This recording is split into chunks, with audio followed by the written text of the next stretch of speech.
Assalamualaikum semua, kembali lagi dengan saya Nurhikmah Lestari dari program studi S1 Akuntansi Universitas Bogor. Di sini saya akan menjelaskan kembali materi tentang inventory part 1 yang sebelumnya sudah saya jelaskan di video sebelumnya. Bagi teman-teman yang belum menonton videonya, boleh langsung dilihat dulu ya, agar lebih mudah memahami video lanjutan ini bisa langsung dicek di sini. Baiklah, langsung saja. Untuk di video inventory part 2 ini, kita masih membahas tentang inventory atau persediaan. Akan tetapi, di sini lebih kita perdalam dari materinya ya. Yang pertama, di sini ada penilaian persediaan. Penilaian persediaan ini berarti menentukan nilai persediaan barang dagangan akhir yang akan kita sajikan dalam laporan posisi keuangan. Dalam melakukan penilaian persediaan ini, kita menggunakan beberapa metode. Yang pertama, itu ada berdasarkan harga perolehan. Dengan metode ini, berarti persediaan barang dagangan akhir itu akan dihitung dengan mengalihkan unit yang tersisa sampai akhir periode. Kemudian dikalikan dengan harga perolehan per unit, maka nanti akan dikenal dengan yang namanya asumsi arus harga perolehan. Baik, selanjutnya teman-teman, kita akan membahas tentang dampak dari penggunaan asumsi FIFO, LIFO, dan rata-rata tersebut terhadap pajak yang dibayarkan oleh perusahaan, kemudian juga terhadap laba bersih yang akan dihasilkan. Karena asumsi LIFO sudah tidak diperkenankan lagi untuk digunakan, jadi yang dijelaskan di sini yaitu asumsi FIFO dan rata-rata, sedangkan LIFO hanya dijabarkan seperlunya saja. Dua asumsi arus harga perolehan itu bisa digunakan di beberapa perusahaan yang dimana dua asumsi ini dapat diterima oleh perusahaan tersebut. Sesuai dengan data survei yang didapat oleh IFRS memperlihatkan bahwa 60% perusahaan menggunakan metode rata-rata, 40% menggunakan metode FIFO, dan 23% menggunakan keduanya untuk persediaan yang berbeda. Mengapa oleh IFRS LIFO tidak diperkenankan untuk digunakan oleh perusahaan? Karena dengan menggunakan asumsi LIFO, perusahaan menghasilkan laba yang paling rendah dibandingkan dengan menggunakan asumsi LIFO dan rata-rata. LIFO menghasilkan laba paling rendah karena HPP LIFO paling tinggi. HPP yang digunakan LIFO paling tinggi karena ending inventory yang digunakan adalah yang paling rendah dan menggunakan pengalih pada harga perolehan awal untuk menentukan ending inventory-nya. Selanjutnya, teman-teman, kita juga akan membahas tentang apa saja sih keuntungan dari penggunaan FIFO pada periode atau kondisi terjadi inflasi.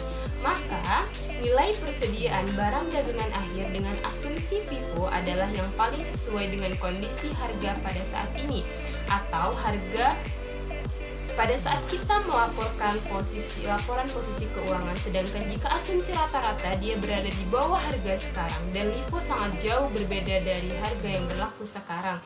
Baik untuk persediaan nilai dagangan akhir dan laba bersih, kita menggunakan FIFO akan lebih tinggi dibandingkan asumsi rata-rata dan LIFO. Kemudian, standar mengatur kita menggunakan asumsi dalam menilai persediaan itu hendaknya harus konsisten. Tujuannya agar laporan keuangan itu dapat diperbandingkan.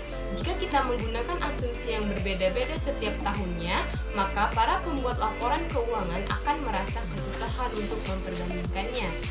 Kemudian, ada juga metode penilaian persediaan berdasarkan LCNRV atau Lower of Cost or Net Realizable Value, atau memilih mana yang lebih rendah, apakah lebih rendah harga perolehan atau berdasarkan NRV atau Net Realizable Value atau nilai bersih yang dapat direalisasikan. Ini digunakan apabila kita memiliki persediaan kategori usaha, misalnya handphone. NRV ini dihitung dengan mengurangkan harga jual dalam situasi normal dikurang dengan biaya-biaya yang harus kita keluarkan untuk menjadikan barang tersebut terjual. Selanjutnya, kita juga akan membahas tentang kesalahan-kesalahan dalam mencatat persediaan. Kesalahan persediaan atau inventory errors yaitu kesalahan dalam menentukan nilai persediaan barang dagangan akhir. Kesalahan ini terjadi karena salah hitung, bisa jadi salah mengalihkan dengan harga perolehan per unitnya, misalnya kita menggunakan metode FIFO. Akan tetapi, pada saat kita mengalihkan, kita malah menggunakan cara pada metode LIFO. Itu jelas adalah salah satu contoh kesalahan dalam mencatat persediaan. Kemudian, Kesalahan dalam pengakuan kepemilikan atas good in transit yang syaratnya FOB destination point. Kesalahan dalam mencatat persediaan ini berdampak pada terjadinya kesalahan dalam membuat laporan keuangan, baik dalam laporan laba rugi maupun pada laporan posisi keuangan. Kemudian selanjutnya teman-teman, kesalahan persediaan yang berdampak pada laporan laba rugi yang pertama itu terjadi pada HPP dan yang kedua pada net income. Kemudian kesalahan pada penilaian persediaan pada laporan laba rugi ini bisa terjadi karena kesalahan pada pencatatan barang dagangan awal maupun akhirnya. Bentuk kesalahannya hanya ada dua, yaitu yang pertama, apakah persediaan nilai lebih rendah dari yang seharusnya atau biasa disebut under value, atau yang lebih tinggi dari biasanya atau yang sering disebut dengan over value. Selanjutnya teman-teman, kita juga akan membahas tentang metode laba kotor atau gross profit method untuk mengestimasi persediaan. Digunakan dalam situasi di mana hanya diperlukan suatu estimasi atas persediaan. Selanjutnya digunakan ketika catatan perusahaan atau persediaan telah musnah akibat bencana, kemudian diperbolehkan untuk menentukan persediaan akhir bagi tujuan pelaporan interim.